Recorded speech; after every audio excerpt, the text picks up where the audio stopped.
Ladies and gentlemen, boys and girls, children of all ages, welcome to Robert Sports Show. I'm your host, Robert.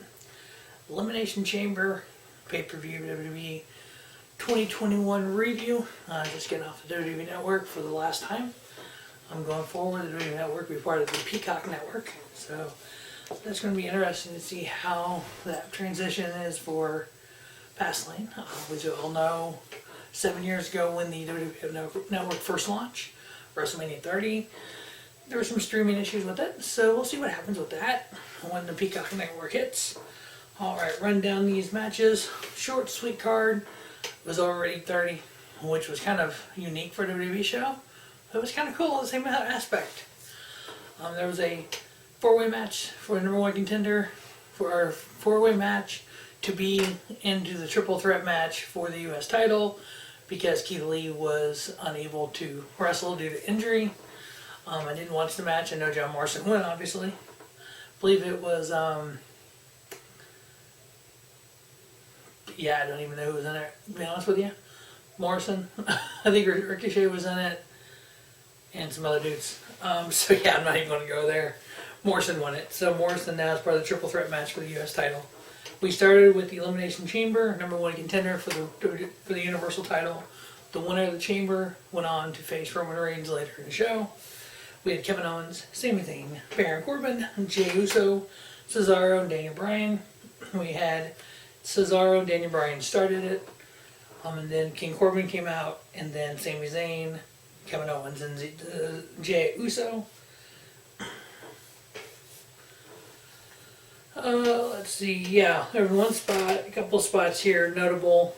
So Sami Zayn was trying to block himself in the pod. He was holding the door, and then Cesaro from Kevin Owens, and then Cesaro goes around and gets him out. It's kind of hilarious because the other door was open. And then when Owens came out, you had Owens and Cesaro going, "Okay, Kevin, we got history. We go way back. We're not supposed to be here. You know, they don't like us, our kind. You know, we've been friends before. I think we need to band together and take them on." And Kevin's like, "Okay." And then Kevin just took him out. Yeah, and you also feuded for 2 years. Hey, that's even better. But yeah, it's one of the great feuds in Ring of Honor history right there. So yeah, so Sami Zayn goes to climb up the pod like they always do. Cesaro followed him. Sami's hanging from the top of the cage. Cesaro's hanging there. He ended up knocking Sami down. Then Cesaro starts doing pull-ups on top of this chamber. It's like, really? Owens did a moonsault off the top of the pod on everyone. Cesaro did a swing in the ring on King Corbin. He also did the swing with Jey Uso, but to the side of the... He swung one way into the chamber, the other way into the chamber, into the chamber, into the chamber. Corbin was the first one to get eliminated. Then by Cesaro, made him submit. Owens pinned Sami Zayn. Jey Uso pinned Kevin Owens and Cesaro, which left Jey Uso and Daniel Bryan. Daniel Bryan, Jey Uso, final two. Jey Uso did a couple frog splashes off top rope, goes to the top of one of the pods to do a gigantic frog splash onto Daniel Bryan. Daniel Bryan pulls his knees up, so he does a frog splash right to his knees. Daniel Bryan ended up getting the victory there, hard fought battle. So Daniel Bryan, just like I said in the preview, goes on to face Roman Reigns. I give that match 3 3/4. It was enjoyable, had some good spots. Wasn't overbooked, I didn't think. I think it kind of flowed well. They got Corbin out of there pretty early, so it was kind of cool.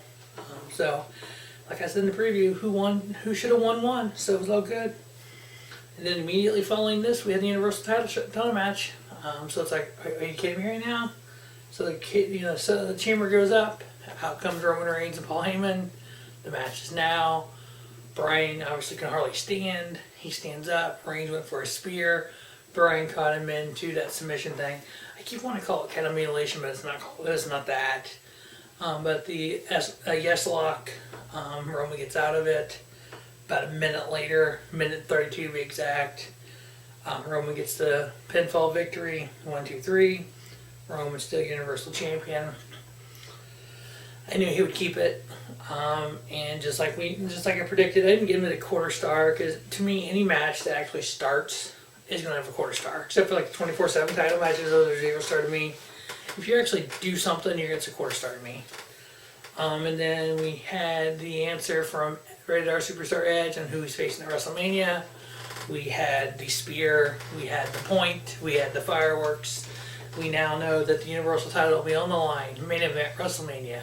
The Rated R Superstar 2021 Royal Rumble winner versus current and reigning Universal Champion Roman Reigns. It scares me, but I'm happy. If that makes any sense. I'm glad Edge is in a title match. I'm afraid he won't win. I'm hoping he does. I'm hoping, praying that we get an Edge Universal. He's never been Universal Champion. Maybe he wins the Universal Championship and brings back that big gold belt for the world title. That would be tight. Maybe him and Christian can celebrate.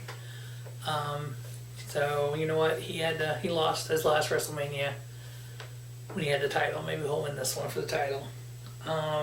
Next up, we had the triple threat match for the U.S. title. We had Riddle versus champion Bobby Lashley versus John Morrison.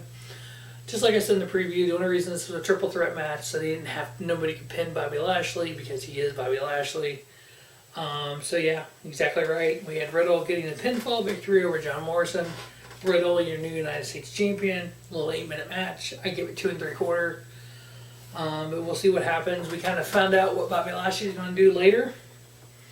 But next up, instead of having the Raw Women's title match, which was initially talked about, we ended up having the Women's Tag Team titles on the line. We had champion Shayna Baszler and Nia Jax versus Bianca Belair and Sasha Banks. Like I said in the preview, I actually thought they would put the titles on Bianca and Sasha because they're more than likely going to face each other at Mania. But no, they give a quick little 9-minute retain to Baszler and Nia Jax. Obviously, they're setting up for, I guess, Raquel Gonzalez and Dakota Kai to take the titles from them. I'm assuming the winners of the Women's Zero Classic. But it's just kind of a little stale. But Baszler and Nia getting the victory, 9-minute match. I give it 2.5. And then we had our main event for the WWE title, Elimination Chamber. This match started at 7:54. We're all like, what the heck? But yeah, we had Drew McIntyre, AJ Styles, Kofi Kingston, Sheamus, Jeff Hardy, and Randy Orton. The starters were Jeff Hardy and Randy Orton, and followed by Drew McIntyre, Kofi, AJ, and then Sheamus, as we know, was the last to come out. Kofi got a quick little roll-up pin on Randy. Boom, boom, 1, 2, 3. And so Randy just went ballistic, starts RKOing everyone. Amara, Mala, whatever the dude, big tall guy with AJ's dude, he basically takes the plexiglass off the backside of the cell that AJ was in. AJ gets out of the back of the cell, walks around. Randy's coming out the main door. Randy walks out, he walks in and starts trying to pin people. I'm like, that is one hell of a way to enter a freaking chamber. But I will say that obviously watched this in the Pulse Dungeon with the fam. Some great wings and fries and stuff by B-Day to J as always. It was kind of next week's my birthday, so it's kind of a birthday celebration. Justin Illusion got me, him and his lovely wife got me the shirt for my birthday. Quad from Promotion Pulse. He also got me a Cardinal shirt, which is pretty cool. Shout out to them, all the fans there hanging out, watching the show together. But yeah, we are all kind of like, we knew Drew was going to win this. Kofi putting out that pin on Orton. AJ comes in. Sheamus ended up pinning Kofi. Drew pinned Hardy. Styles pinned Sheamus. McIntyre pinned AJ. Which we're all like, okay, so you had to have Styles pin Sheamus because McIntyre couldn't pin Sheamus because, as I predicted in the pre-show, we thought, okay, you know what? It's going to be Sheamus and McIntyre at Mania. When AJ got the pin there, we're like, oh, maybe they throw AJ in this. Maybe it's a triple threat match because they like to do that kind of thing. And then we're like, okay, they're still watching the ring. You see the chamber coming up. We're like, oh, crap. We all know what's getting ready to happen. Bobby Lashley comes out and ragdolls attacks Drew McIntyre. Okay. Bobby Lashley attacks Drew McIntyre, lays him out, and just stares at the ramp. We're like, oh, great. Yep, it happened. Money in the Bank cash in. The Miz comes out, cashes in his Money in the Bank. McIntyre kicked out a couple times. Skull Crusher finale, and your new WWE World Heavyweight Champion, The Miz, 11 years after his last title run. Yes, I said that. 2010. The Miz cashed in Money in the Bank, won the title. This time, cashed in the Money in the Bank to win the title. The only way The Miz can be world champion is when he cashes in Money in the Bank. You wasted the Money in the Bank by giving it to Otis and then Otis losing it to Miz. Now you have Miz, your world champion. If you look at the history of the Money in the Bank briefcase, it has now changed hands 3 times. The first time made sense. Mr. Kennedy got hurt, Edge got it, ultimate opportunist, cashed in, boom. You had Punk win it twice, cashed it in twice, back-to-back years. Made Punk's career skyrocket. Now you have Miz beat Otis for it, who should never won it in the first place. And now you had him just basically feuding for 6 months over. It's like, whatever WB, whatever. Now we have the speed bump called Fastlane in a month, May 21st or March 21st. Only reason Fastlane is going to be there is because of Peacock. We want to get a trial run in, see what happens. I don't think anything will happen. I think Peacock has their game in place. It's going to be interesting to see how the subscription changes over and how that's going to work.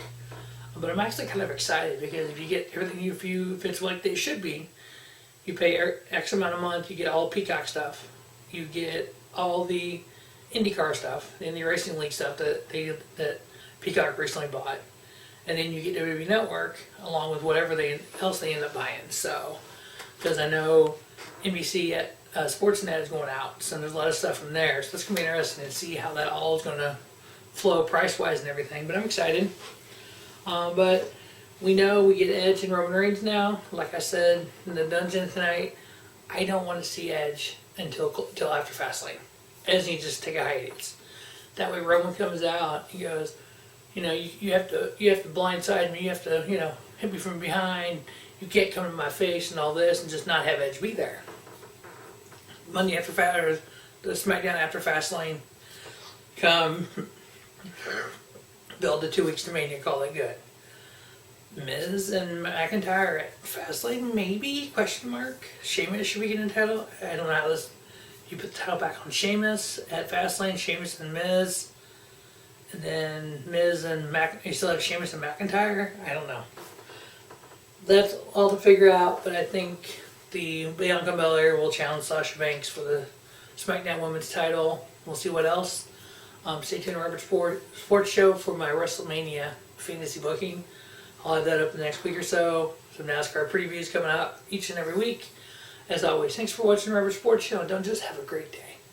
Have a spiffy day. Robert Sports Show, your YouTube leader in sports channel content.